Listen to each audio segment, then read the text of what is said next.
Teman-teman, hari ini saya dapat tugas nih. Tugas merapikan kabel.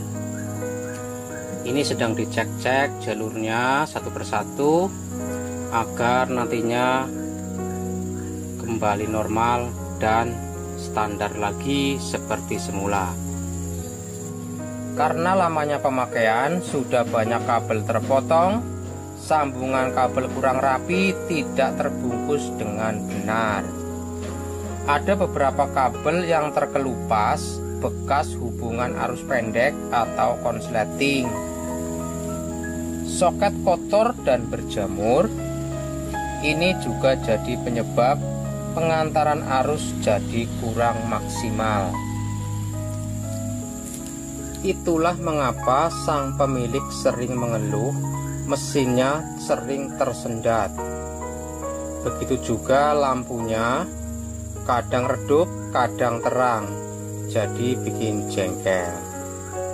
Mudah-mudahan setelah selesai dirapikan nanti, keadaan sepeda motor dapat normal kembali sesuai yang diharapkan.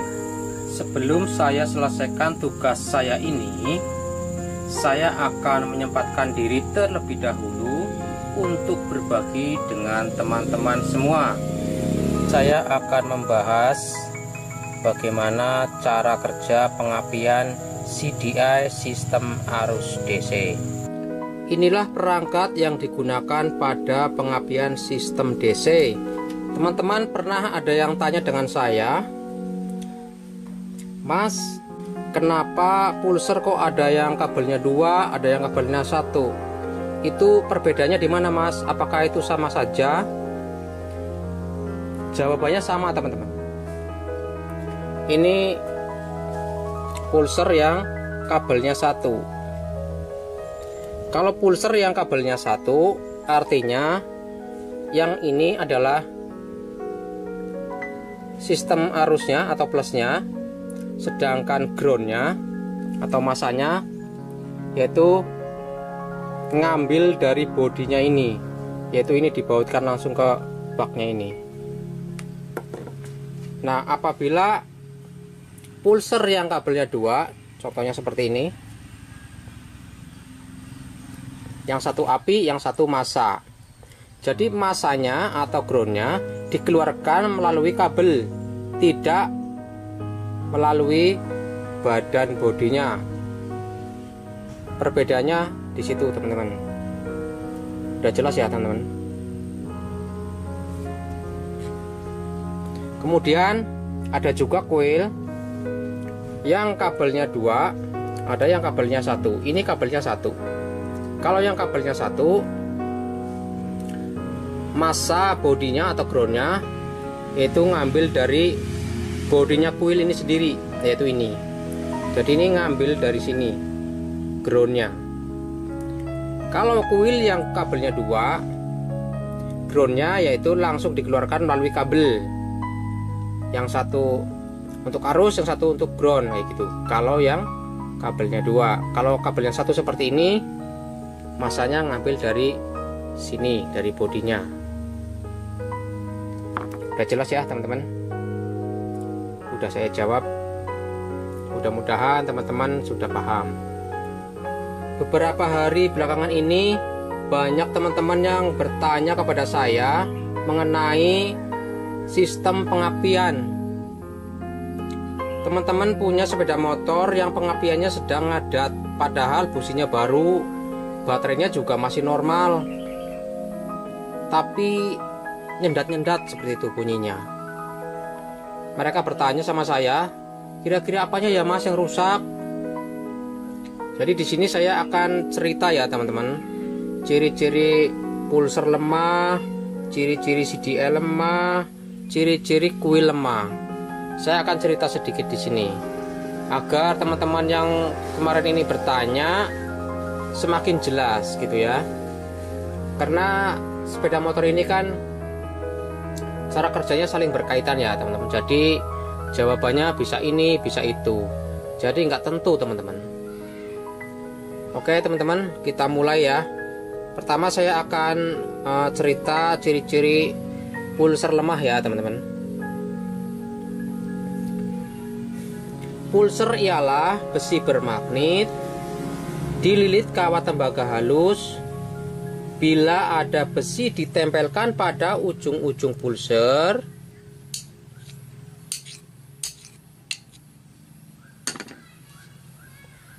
dan ditarik berulang-ulang, maka akan menghasilkan aliran listrik.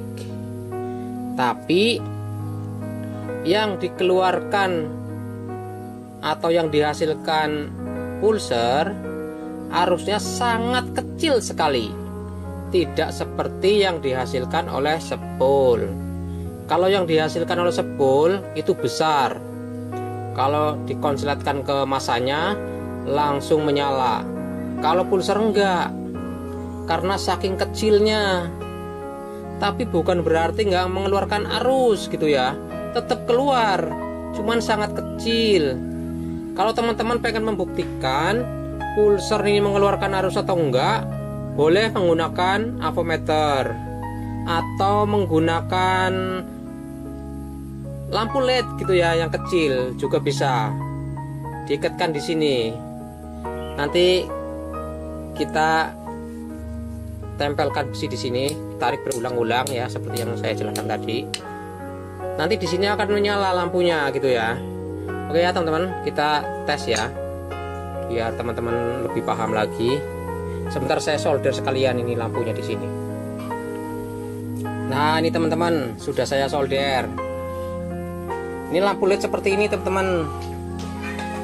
Ini bekas mainan anak-anak nih, nggak tahu bekas apa.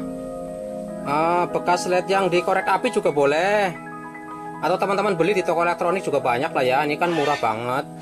Ini bisa untuk ngetes pulser mati apa enggak, bisa. Pokoknya LED kayak gini lah, mau LED warna kayak mau LED apa terserah, pokoknya lampu LED kayak gini. Nah kalau mau ngetes pulser yang sistem kabelnya satu, yang satu ngambil dari sini ya teman-teman, dari body atau dari masanya gitu ya teman-teman. Karena ini pulser yang model kabelnya 2, jadi dibikin kayak gini. Oke ya teman-teman, kita tes ya. Apabila ditempelkan besi di sini, ditarik berulang-ulang, apakah akan mengeluarkan arus? Kita buktikan. Jadi ini sekaligus menjawab pertanyaan teman-teman. Pernah ada yang tanya, Mas, bagaimana cara mengetahui pulser mati atau enggak? Nah, sekalian ini ya jawabannya di sini. Begini teman-teman caranya. Ini ya lampunya ya. Lihat teman-teman. Tapi nyalanya enggak seterang lampu pada umumnya ya teman-teman. Ini cuma sekedar nyala aja. Nih, saya tempelkan di sini ya, besinya di sini. Nah, kelihatan kok. Ya kayak gitu ya teman-teman. Ini nyala. Kalau nyala tandanya pulsernya masih bagus. Oke ya teman-teman. Yang dimaksud ditempelkan besi, ditarik berulang-ulang mengalurkan arus tuh maksudnya kayak gini. Sekaligus menjawab pertanyaan teman-teman yang pernah tanya bagaimana cara mengetes pulser mati atau enggaknya. Tanda-tanda pulser mati pastinya tidak mau hidup ya teman-teman kalau diginiin ya. Mesin juga mogok pastinya karena pulsernya mati kan gitu ya. Pasti semua orang juga udah tahu lah ya, kalau mati pasti mogok, ini nggak nyala ya kayak gitunya. Ciri-ciri pulser lemah kasusnya mirip seperti CDI.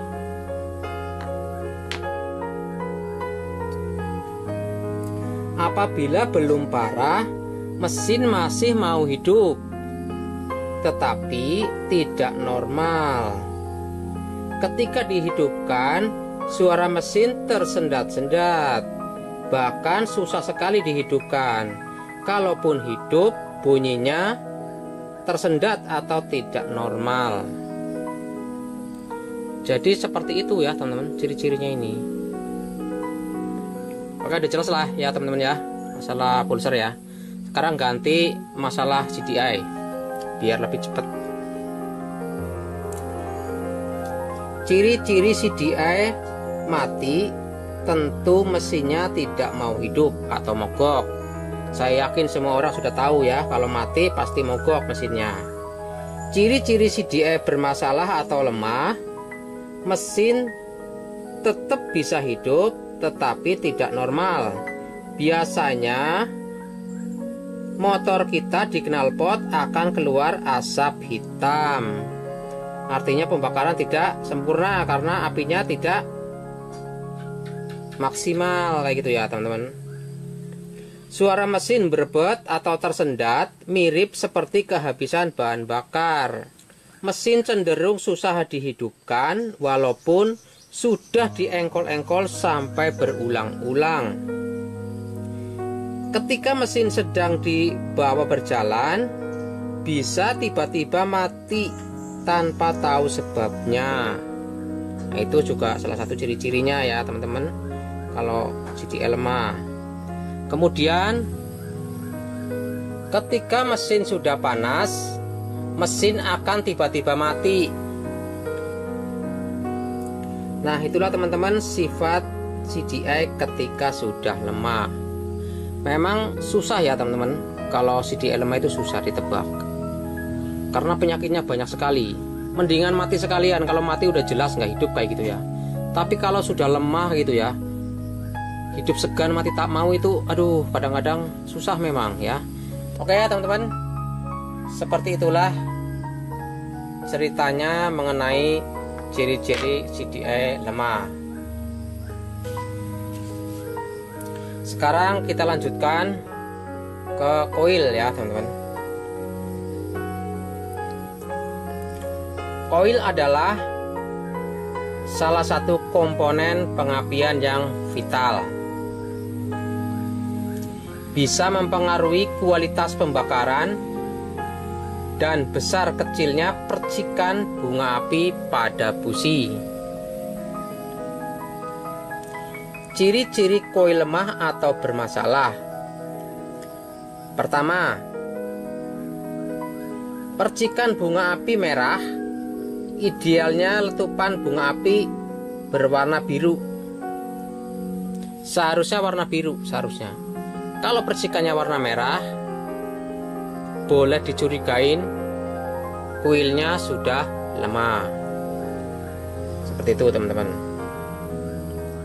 Kemudian yang kedua, percikan api pendek.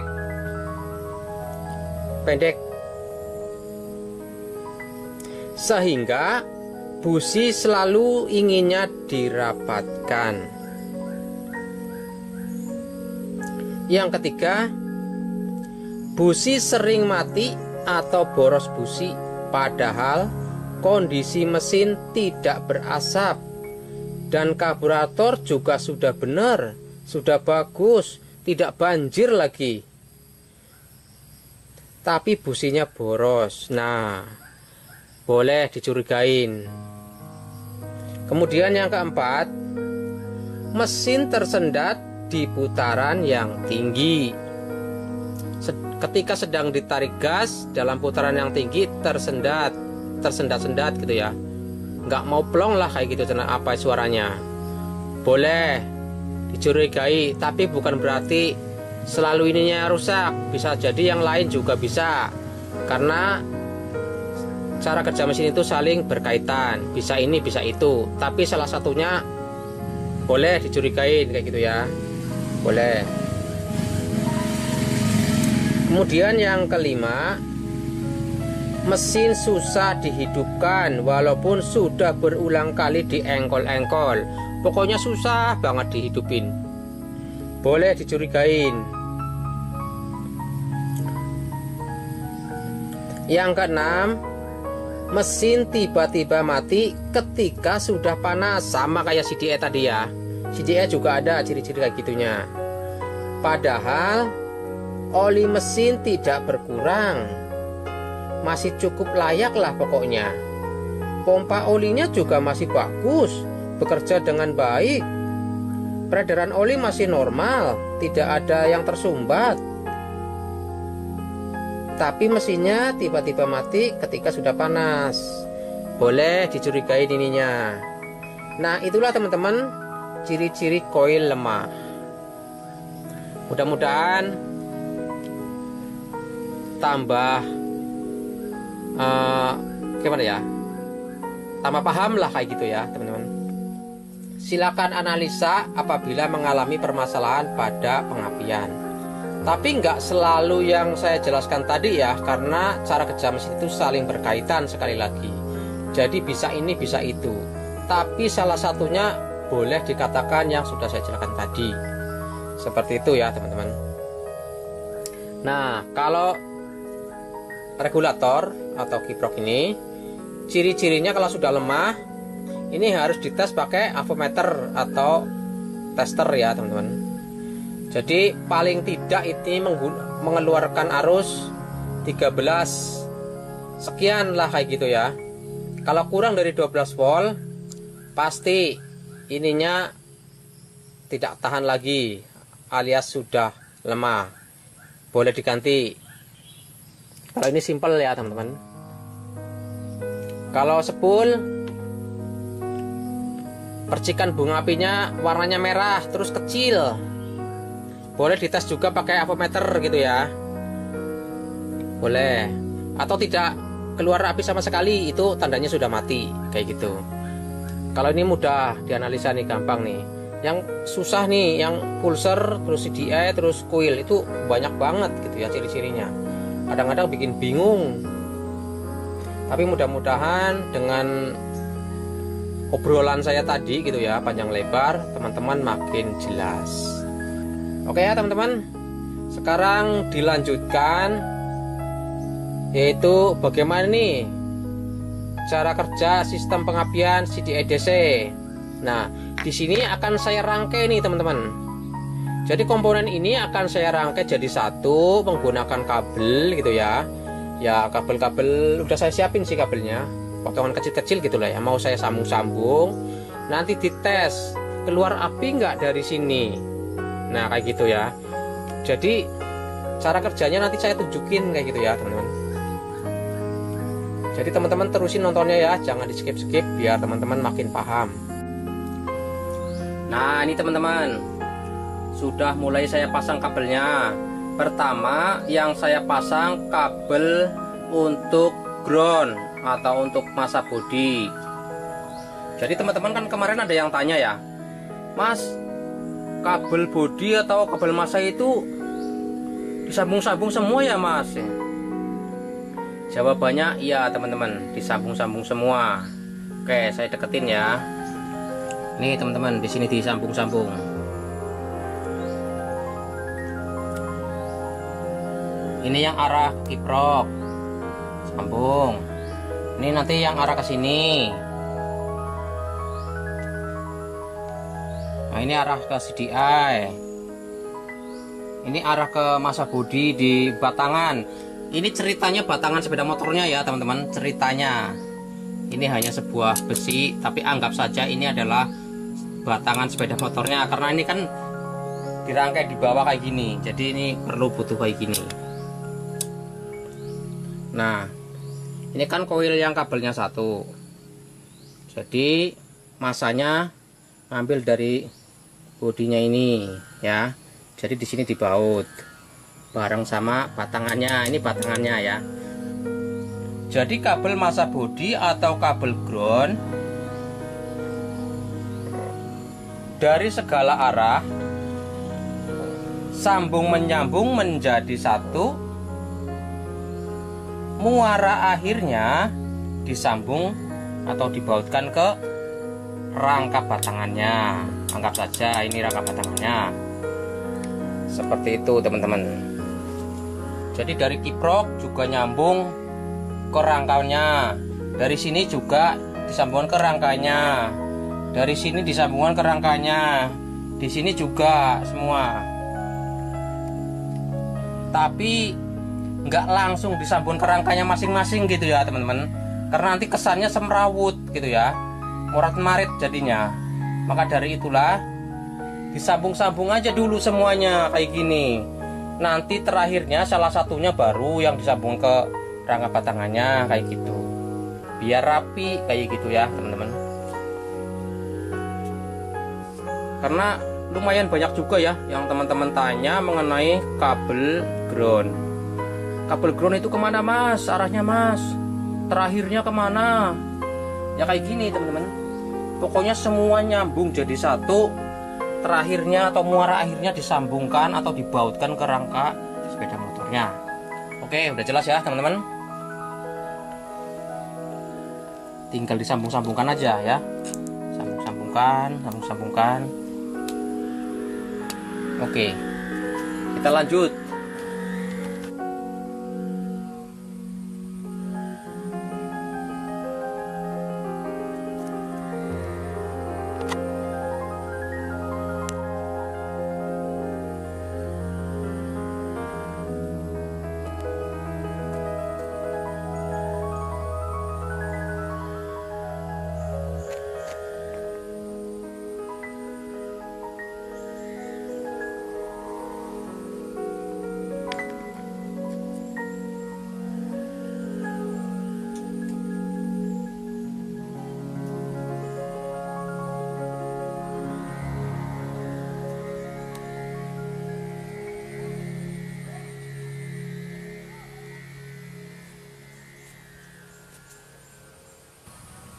Di video ini saya menggunakan kabel groundnya berwarna hijau.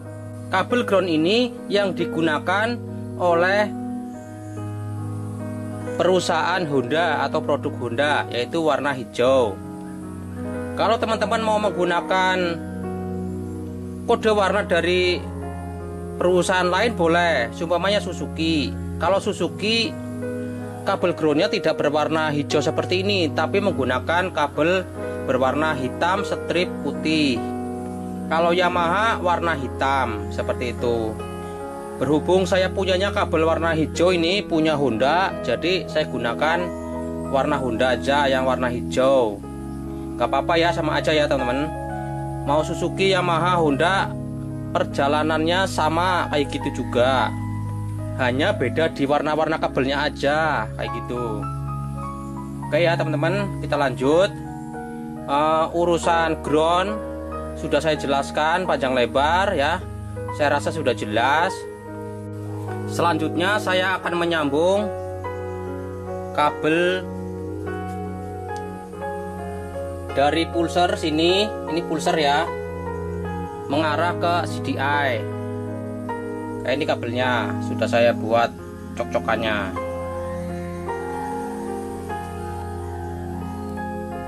Nah kayak gitu.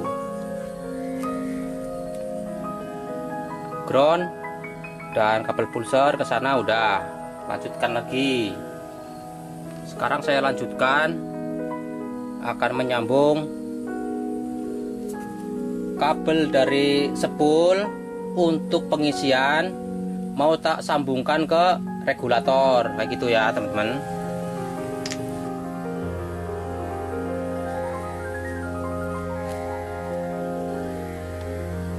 Oke teman-teman, kita lanjut lagi. Tadi kan dari spool diarahkan menuju ke regulator, artinya dari spool arus untuk pengisian masuk ke regulator, di sana diproses menjadi DC, kemudian akan dikeluarkan lagi melalui kabel ini untuk pengisian baterai. Itu ya teman-teman, kita pasang lagi.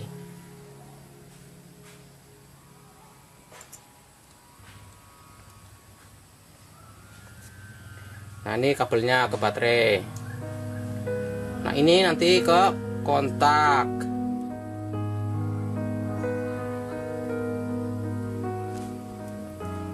Sedikit demi sedikit ya teman-teman, biarpun videonya nanti lama, yang penting teman-teman jelas kayak gitu aja lah. Biarpun lama nggak apa-apa, daripada cepet-cepet nanti teman-teman nggak paham, nanti malah tambah repot. Jadi saya pelan-pelan aja. Oke, saya terusin lagi ya teman-teman. Nanti saya jelasin lagi urut-urutan kabelnya, karena kasihan juga bagi yang masih pemula banget, nanti kecepatan ngasih taunya, nanti dia nggak maksud akhirnya. Oke, kita lanjut lagi ya, yaitu saya mau sambung kabel ini ke mana nih? Oh, ini ke kontak menuju ke CDI.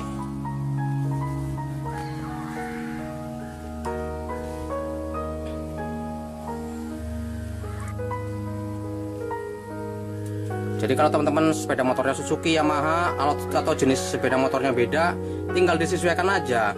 Yang penting perjalanannya kayak gitu, dari CDI kemana kayak gini juga sama. Hanya beda di pin cocokannya di sini. Karena setiap CDI kan pin cocokannya kan nggak kayak gini gitu ya. Ada yang model kotak, ada yang model gimana gitu, beda-beda gitu ya. Jadi jangan dilihat itunya, tapi yang penting dari sini ke sana kayak gitunya aja.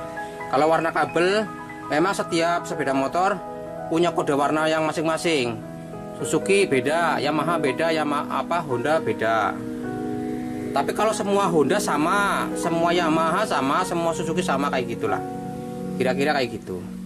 Kalaupun satu-satu ada yang beda, tapi secara banyak itu sama lah kayak gitu. Kalau Suzuki ya sama kayak Suzuki kayak gitu.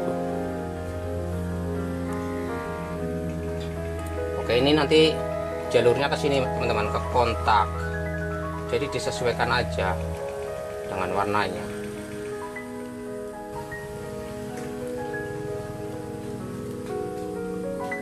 Lanjut lagi teman-teman. Sekarang dari CDI menuju ke coil kayak gitu ya. Ini mau saya sambung.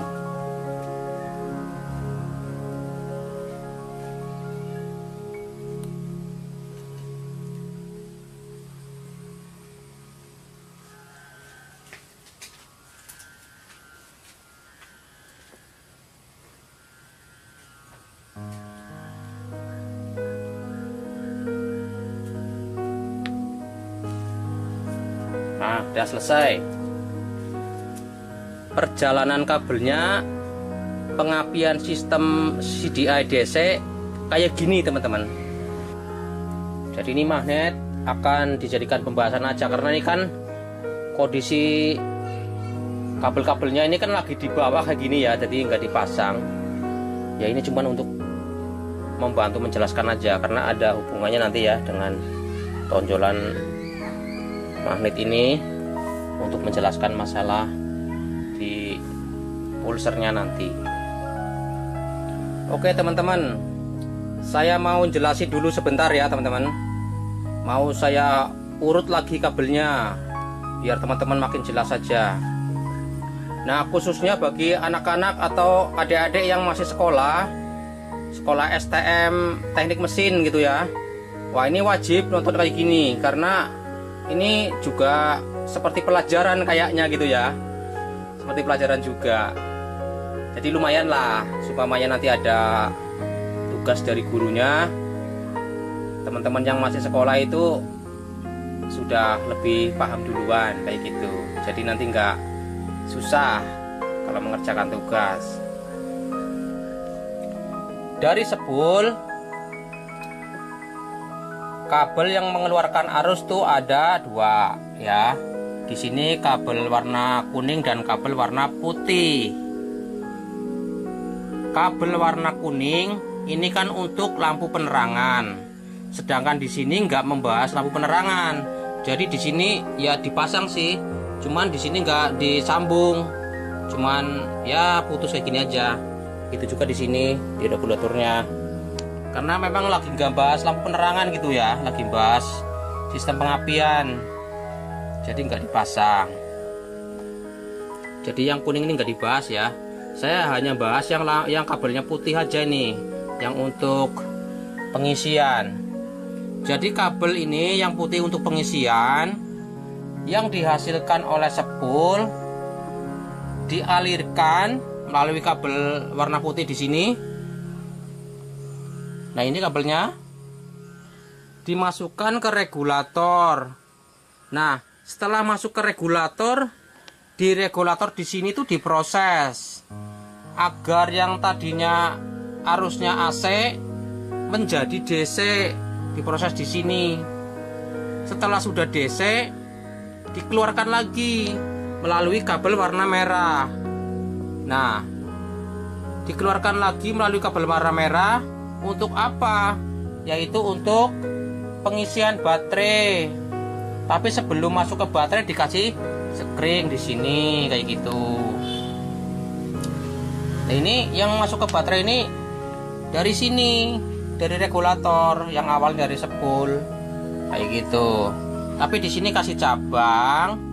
Cabangnya ini masuk ke kontak kayak gitu ya. Tujuannya agar arus yang dari baterai ini cabang regulator tidak langsung masuk ke CDI.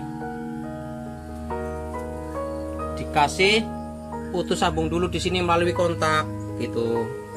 Kalau nggak dikasih kontak ya nanti sepeda motornya hidup terus, nggak bisa mati kayak gitu ya. Makanya ini harus ada kontaknya. Kontak hanya untuk putus sambung aja. Jadi ini langsung disambung ini juga nggak apa-apa, tapi jadi nggak ada kontaknya kan gitu. Oke, dari baterai cabang kiprok masuk kontak dulu. Kabelnya ini diteruskan menuju ke CDI. Itu untuk suplai arus di sini. Untuk suplai CDI. Nah, arus tadi yang sudah masuk ke sini diproses oleh CDI di sini gitu ya. Diproses. Hasilnya nantinya, saya bilang nantinya karena nggak langsung dikeluarkan ke sini ya. Nantinya akan dikeluarkan melalui kabel ini menuju ke oil gitu ya teman-teman.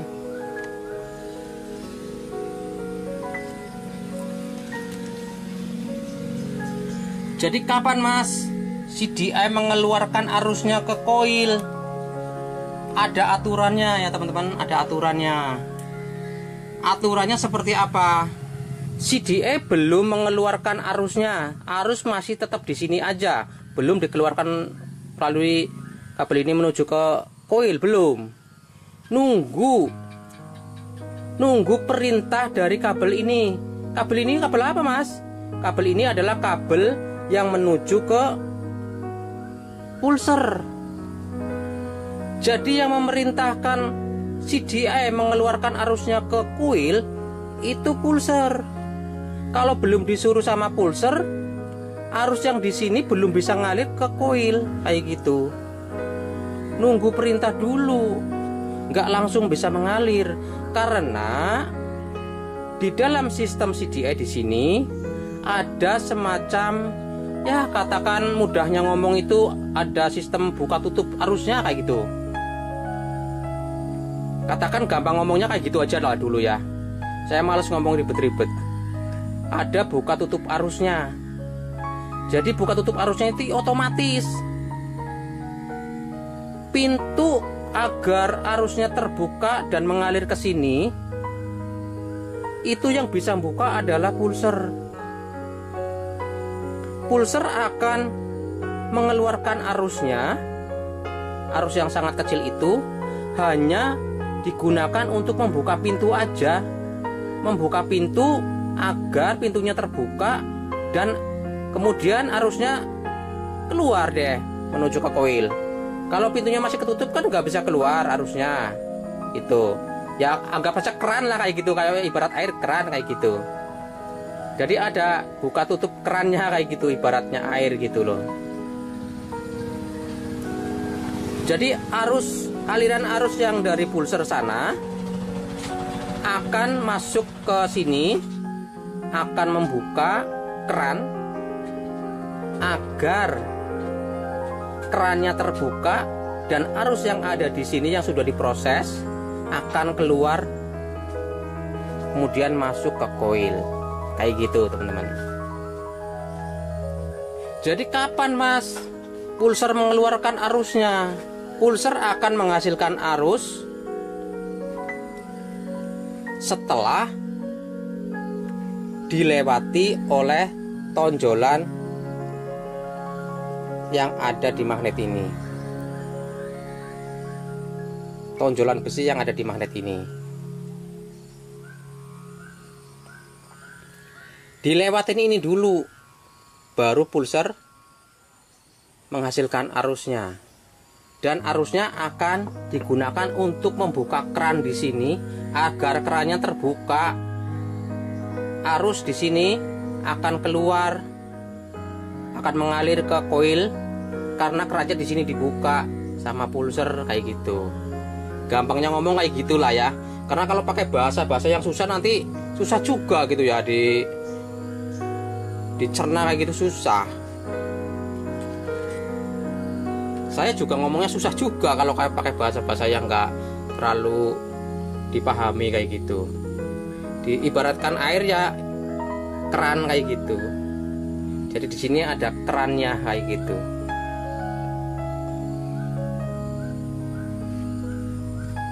Di awal video kan saya sudah jelasin sama teman-teman ya, bahwa cara kerja pulser itu kan apabila ditempelkan besi berulang-ulang akan mengeluarkan arus kayak gitu ya. Ya teman-teman. Yaitu ini tonjolan yang ada di magnet ini ketemu dengan ini gitu. Magnet kan muter. Nah, pulser di sini ya, katakan ya, pulser di sini. Magnet putar. Set, muter. Nah, kan ketemu sama tonjolan ininya. Nah, setelah ketemu, seret udah melewati, ini langsung menghasilkan arus. Nah, arusnya ini yang digunakan untuk membuka keran di sini, keran arus. Karena keran arusnya sudah terbuka, maka arusnya bisa keluar atau bisa terkirim menuju ke koil. Nah, cara kerjanya seperti itu. Oke ya teman-teman. Saya buktikan dulu deh, nggak usah ngomong aja, saya buktikan. Jadi besi yang ada di pulser ini di sini akan saya gini-giniin, sentuh-sentuhin kayak gini ya pakai obeng. Tapi kan pulser di sana ya, di sana. Nanti teman-teman lihat di sini keluar rapi nggak di sini nanti ya. Setelah saya gini-giniin pulsernya di sana, kayak gini-giniin, kayak gini-giniin di sana. Nanti teman-teman lihat di sini keluar rapi nggak ya. Semua udah tersambung. Oke teman-teman, ini pulsernya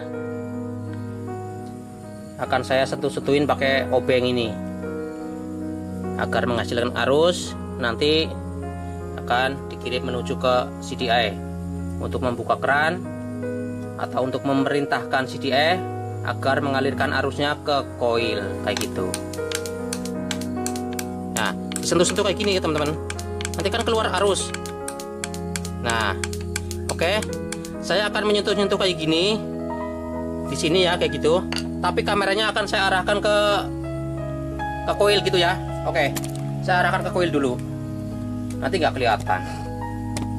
Oke teman-teman, lihat di koil sini. Saya sentuh-sentuhin pakai obeng pulsernya. Teman-teman lihat di sini ya, keluar api nggak ya? Oke. Saya mulai teman-teman.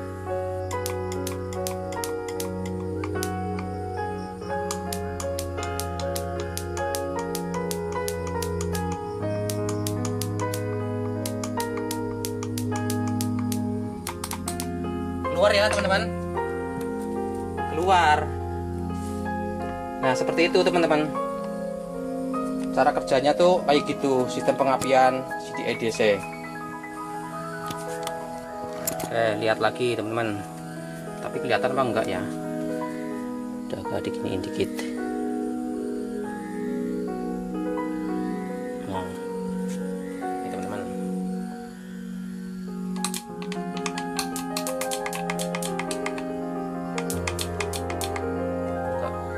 Kelihatan. Nah, kelihatan. Nah, setelah disentuh-sentuh pakai obeng, keluar apinya.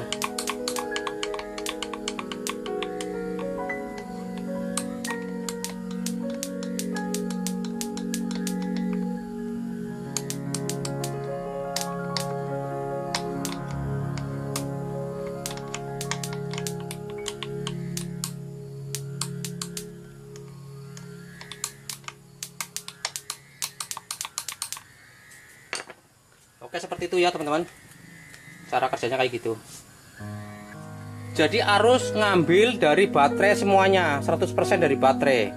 Tapi kalau sepeda motornya mesinnya di sini ada, udah lagi dipasang gitu, lagi diengkol gitu kan, itu ya harus ada bantuan dari sini, dari spool gitu ya kan, yang masuk ke regulator. Jadi bukan hanya dari baterai aja gitu. Makanya kalau pengapian sistem CDI DC itu wajib ada baterainya kayak gitu ya. Emang kenapa mas kalau nggak ada baterainya? Ya harus ada baterainya kan. CDI pengapian DC itu kan pakai baterai kayak gitu ya, harus ada. Memang kalau nggak ada baterainya juga nggak apa-apa sih, hidup juga memang. Cuma kalau mengandalkan hasil engkolan dari kaki kita itu kan untuk start pertamanya kan kurang harusnya teman-teman. Jadi ya harus dibantu pakai baterai gitu loh. Kalau terus-terusan nggak ada baterainya, mengandalkan dari hasil engkolan kaki kita dari pertama startnya itu, harusnya nggak stabil, nggak full 12 volt. Sedangkan di sini ini CDI membutuhkan 12 volt gitu ya, full, nggak boleh kurang. Kalau nggak ada baterainya lama-lama regulator juga cepat rusak ya. Terus CDI juga bisa error lama-lama. Ya memang nggak langsung error, nggak langsung rusak sih, memang lama agak prosesnya. Cuma ya lama-lama error, lama-lama mati kayak gitu loh. Karena hanya mengandalkan dari spool aja, dari engkolan kaki kita gitu loh. Pertama startnya ya khususnya. Kalau sudah jalan, mesinnya sudah hidup sih, harus sudah besar sih memang gitu ya. Tapi kalau pas lagi gas kecil itu kan juga kurang stabil jadinya gitu loh, karena nggak ada bantuan dari baterai. Itulah pentingnya baterai di sistem pengapian CDI DC kayak gitu. Biarpun nggak ada baterainya juga bisa hidup sebenarnya. Cuma nggak semua motor teman-teman, ada juga sepeda motor yang nggak pakai baterai nggak bisa, ada juga. Tergantung kesehatannya komponennya juga gitu ya. Kalau komponennya semua, CDI-nya, regulatornya semuanya masih sehat semua, masih 100% kesehatan komponennya, mungkin masih oke-oke saja nggak pakai baterai gitu ya, masih tahan, masih fit semua gitu ya. Tapi lama-lama nanti kalau sudah lama dipakai, dia sudah salah satunya ada yang lemah, nanti nggak tahan juga kalau nggak pakai baterai kayak gitu. Ada aja gitu ya kendalanya, berebet lah, tersendat-sendat gimana gitu, susah dihidupin ya gitu memang. Maka dari itulah ya teman-teman, saya kasih tahu di sini, saya berbagi gitu ya dengan teman-teman semua, agar teman-teman di sana-sana yang belum begitu paham gitu ya, biar paham gitu. Ya saya sih bukan orang pinter banget, bukan gitu ya, bukan teman-teman. Saya juga sebenarnya masih belajar juga gitu ya, belum pinter-pinter amat lah gitu lah yang jelas. Cuma kan kebetulan ya sedikit-sedikit tahu gitu loh teman-teman. Jadi daripada apa yang saya tahu mubazir gitu ya, ya udahlah saya bagi-bagikan aja lah.